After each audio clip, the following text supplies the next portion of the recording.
I'm Miles Sutherland, and I've spent most of my adult life being better at reading structural blueprints than reading people. I'm a licensed surveyor. I work for a mid-size land development firm in Waterloo, Ontario, the kind of place where the parking lot is half full by 7 in the morning, and the coffee machine in the break room has been quietly dying for 3 years, but nobody's filed the maintenance request, because everyone's too polite to complain and too stubborn to fix it themselves. That's very much the culture, competent, understated, slightly passive about the small things. I was 37 when this happened, divorced once amicably, which sounds like a contradiction but isn't. Kathleen and I just ran out of things to say to each other around year 4, and we both knew it, so we split the furniture and moved on without much drama. I kept the dog. She kept the good cast iron pan, which I still think about sometimes when I'm trying to scramble eggs at 7 in the morning. My life at that point was structured and quiet, in a way I'd convinced myself I preferred. I had a good apartment in the West End, second floor, overlooking a parking lot, but close enough to the trail that I could hear the geese in spring. I went to the gym 3 times a week. I called my mother on Sundays. I read a lot. I was by any external measure completely fine. And then Petra joined the firm. She was brought on in early February, which is, as anyone who's lived through a Waterloo winter can tell you, the worst possible time to start anything. The sky is the color of old concrete and the wind coming off the fields hits you like something personal. Most people arrive in that weather looking slightly defeated. Petra arrived looking like she'd already scoped out the best lunch spots within a 3-block radius and had opinions about them. She was a project coordinator, technically, but in practice she was the person who kept every moving piece from falling apart during the environmental assessment phase, which is the part of land development where everything is happening and nothing is confirmed, and someone is always unhappy. She was good at it, efficient in a way that didn't feel cold, organized in a way that didn't feel controlling. She had this quality I noticed early on where she'd walk into a room that was on the edge of argument and just recalibrate the energy somehow, without making a big deal of it. I noticed her. Of course I noticed her. But I told myself it was professional appreciation. She was a colleague. We were both adults with jobs to do and a shared project deadline that was frankly more stressful than either of us was willing to admit out loud. The first time she came to my desk with something real, something that went past small talk, it was about a site in North Dumfries, a mixed-use parcel with a drainage issue that was making the environmental consultant nervous. She unrolled the site plan across my drafting table, smoothed it with both hands, and pointed to a section near the eastern edge. "The setback here," she said. "If we shift the secondary building footprint 4 meters east, does that resolve the drainage buffer, or are we just moving the problem?" She asked it like she actually wanted to know, not testing me, not performing engagement, just genuinely curious what I thought. I looked at the plan. I told her it would resolve the buffer but create a new problem with the survey markers near the tree line, and that we'd need a revised topographic before we could say anything definitive.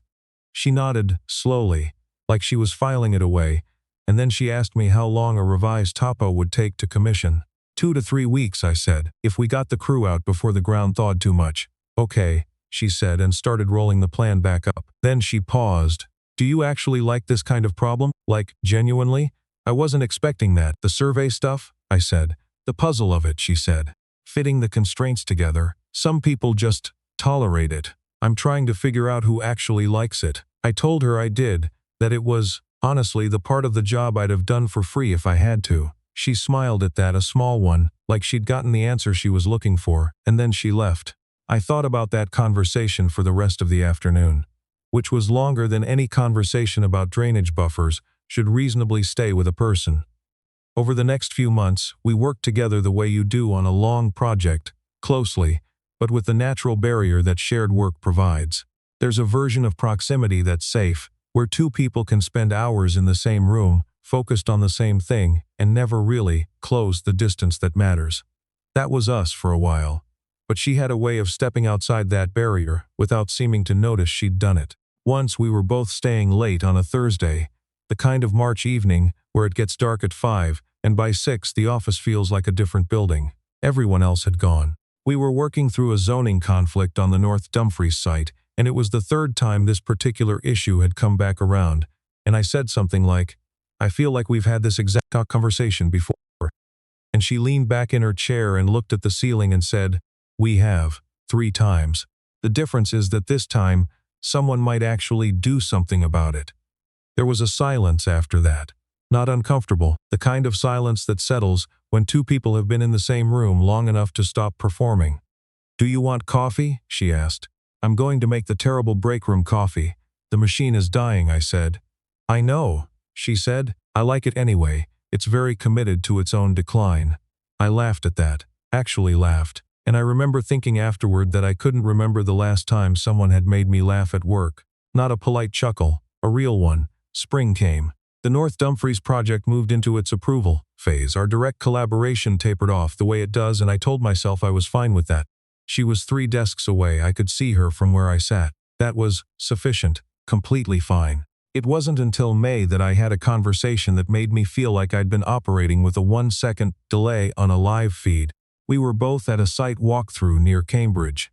One of those afternoon field visits that takes twice as long as it should, because the site contact has questions that could have been emails. Petra and I ended up walking back to the parking area together, and at some point the conversation slipped away from work. I don't even remember how it happened. The way conversations do sometimes when they find a seam and slide through, and she said something about how she'd moved to Waterloo partly for the job, but partly because she needed a reset, and that the reset was working better than she'd expected. "What did you need a reset from?" I asked. She looked at me sideways. Not guarded, just measuring something. "A relationship that lasted 2 years longer than it should have," she said. "We were both just comfortable enough to keep going and not brave enough to stop."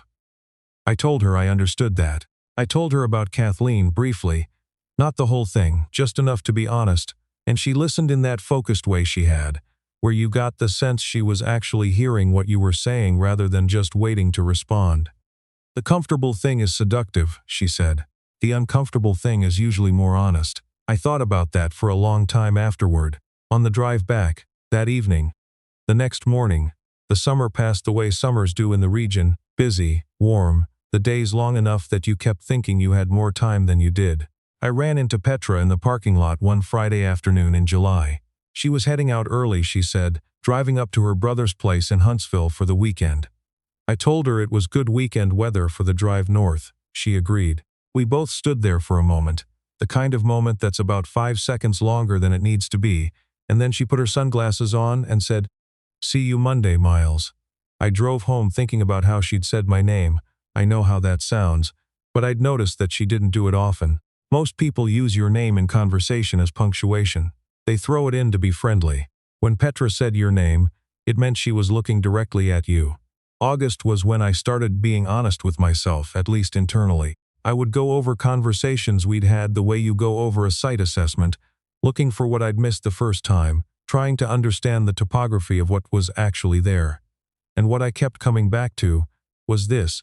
She'd never said anything that wasn't professional, but she'd also never said anything that was only professional. There was always something underneath, some second thing, running parallel to the work comms conversation, and I'd been treating it like background noise.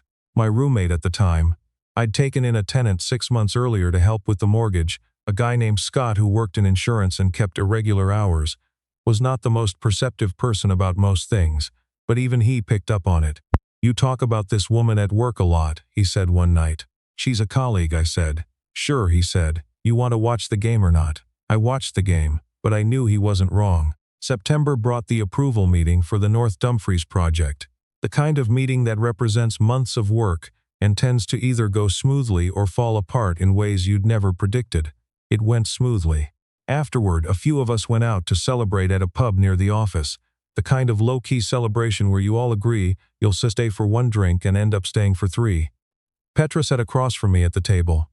We talked more than I'd expected to. At one point she said something and then looked at me steadily and said, "You know what your problem is?" "What?" I said. "You think carefully about everything except the things that matter most."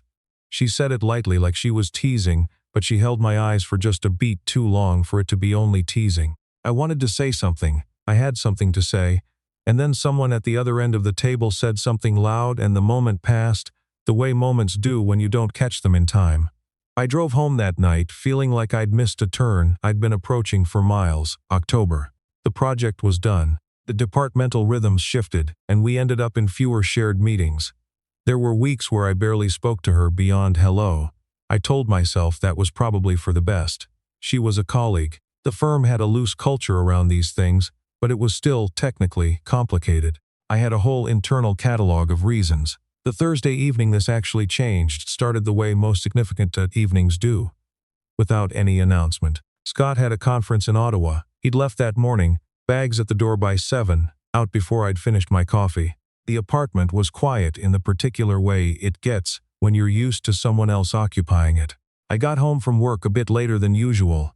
There'd been a last-minute call about a revised boundary survey in Guelph, heated up some leftover dal I'd made the weekend before, and sat down at the kitchen table with the intention of reading. My phone was on the table, face up.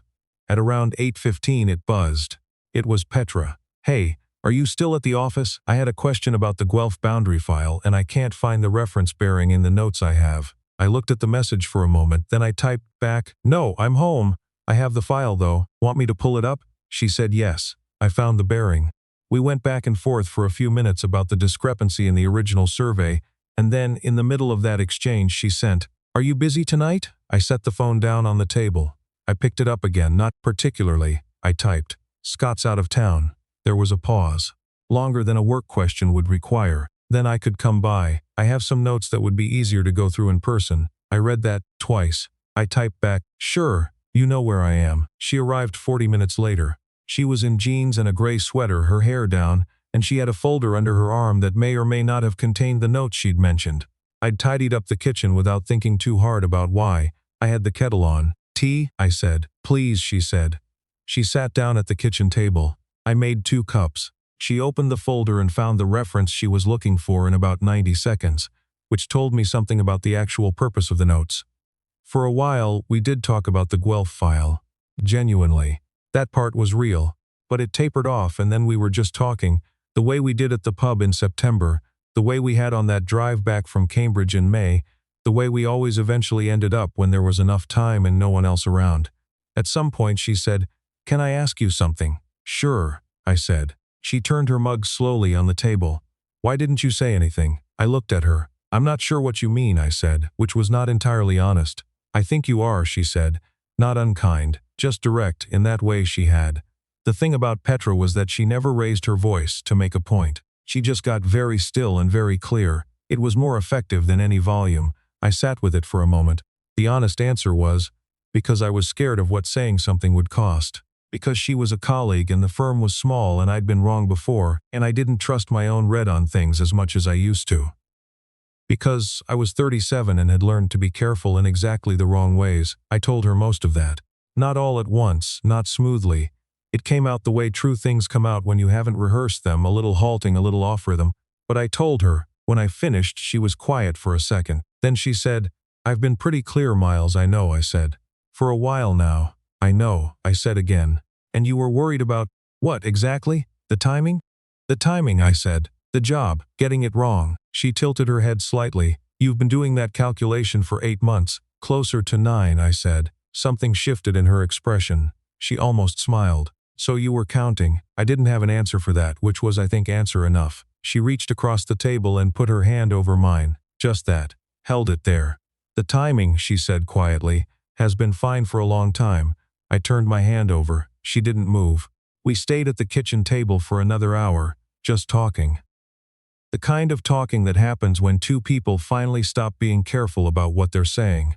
The kind you can feel the quality of, the difference between it and every conversation you'd been having before, like the difference between a photocopy and the original. She left just after 11. I walked her to the door. She put her coat on and picked up her folder, and at the door she stopped and looked at me and said simply, "I'm glad I came over." "Me too," I said. She smiled. Then she was gone. I stood in the hallway for a moment after the door closed. The apartment was quiet again, but differently quiet than before. Not the absence quiet of Scott being out of town. Something else. I went back to the kitchen and washed both mugs, put them back on the shelf, turned off the light. That was a Thursday. The following Monday, I walked into the office and found a small sticky note on my monitor, 1 line in her handwriting. Turns out the timing was fine after all. I've kept that note. It's in the top drawer of my desk at home, under a survey marker I saved from the North Dumfries site. One of those small orange things that most people throw away. I kept it because it marked the boundary of something, where one thing ended and another one began. I've learned since then that precision matters in more than surveying. That reading the land tells you where things are, but reading the moment tells you when to move. I spent 9 months getting the coordinates exactly right, and almost missed the whole project because I forgot that surveys have a window. You can't do them in any weather. You have to go when conditions allow. Conditions had been allowing for a while. I just finally showed up.